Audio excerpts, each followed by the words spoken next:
All right, so I've got this can here. It's about 15 years old.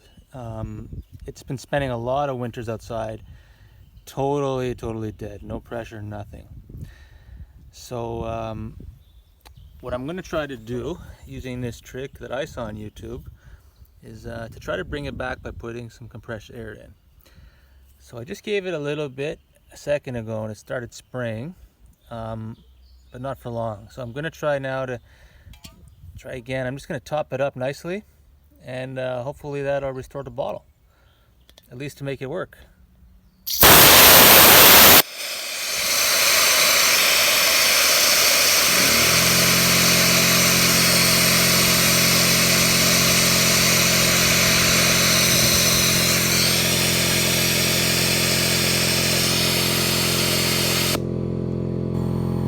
Okay, so if you saw at the end there, it started spraying out a bit of air. That means the pressure's up.